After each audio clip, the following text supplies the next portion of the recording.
Chapter 5, Lost Love, or Love Lost. Dasinga's frustration with Decay was huge this time. They had broken up before and got back together a few times, but this seemed like the last and final time. Everyone knew he was depressed and always talked about how he missed her. But she would get in touch with Ron, find out where he was, and pop up out of nowhere all the time. He felt like they were like oil and water, but one thing he knew for sure was that they loved each other. Truth be told, she made more money than him, and he simply felt less than a man because of it. She was trying to buy him a car, but he wanted to get his driver's license straightened out first and then buy a car. He didn't want to go to jail for not having licenses like before, so he was trying to convince her that if she wanted to do something for him, she could pay to renew his license, which cost $500 instead of buying an $800 car. If he got his license renewed, he could get a better job and buy his own car. One of Ron's friends who owned a few bed and breakfasts, moved Dasinga into one of his places, on the request of Ron so he could be closer to town in the Atlanta's West End neighborhood. He was there with many college students from all over the world, and there were just a handful of regular tenants who were not in college. He had befriended a few guys from Botswana, who would take weekend trips to different colleges and they would take him with them. West Virginia, Ohio, Florida. One of the guys was named Edwin Scher, would make him go with him, to keep his mind busy and off of Decay. Mammalean just bust out laughing, "Hold on." She continued to laugh, "Hold on. I forgot to tell you about the time Ron took Dasinga to a gay club. This was before he moved in with Decay. Dasinga was downstairs, and Ron had called him, "Dasinga, yo. Man. I'm finna go out to the club, if you wanna go, I got you." Dasinga walked up the stairs, "Shid, which one? 112?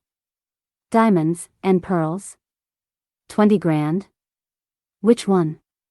Ron smiled, "Neither. Downtown." Dasinga paused and gave Ron a crazy look, with the highest pitch one can imagine. "I ain't going to your kind of club." Ron looked like he was high and said, "Nah man, I just need you come up there until Jonathan come through, I got you.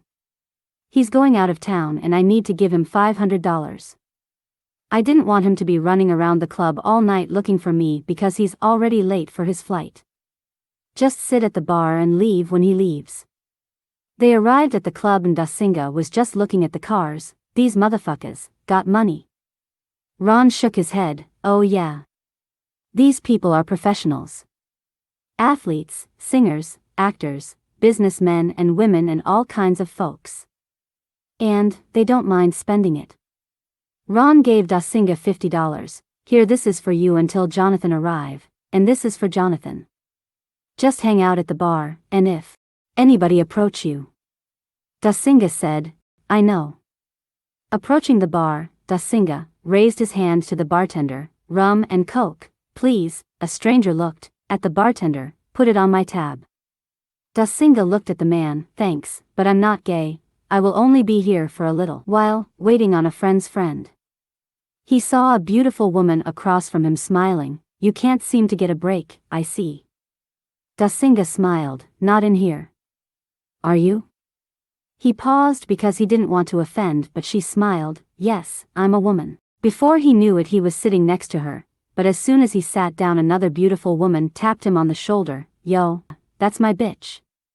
He just sat there and was approached 3 more times before looking for Ron. "These motherfuckers are aggressive as hell in here. Hell, they are worse than Smithy's ass. I'll be outside and when Jonathan gets here, I'm carry my ass home. Don't you ask me to come out here again. Ever." Right when he got outside, not knowing Jonathan was already there and seen him going out the door, Jonathan tapped him on the shoulder. Man, Dasinga thought it was someone else and knocked Jonathan straight out. Mammalean laughed even harder. The man missed his flight and everything, out cold on that cold ass, concrete. After Mammalean finished laughing, she wiped the tears from her eyes. "Okay, enough of that," she sighed.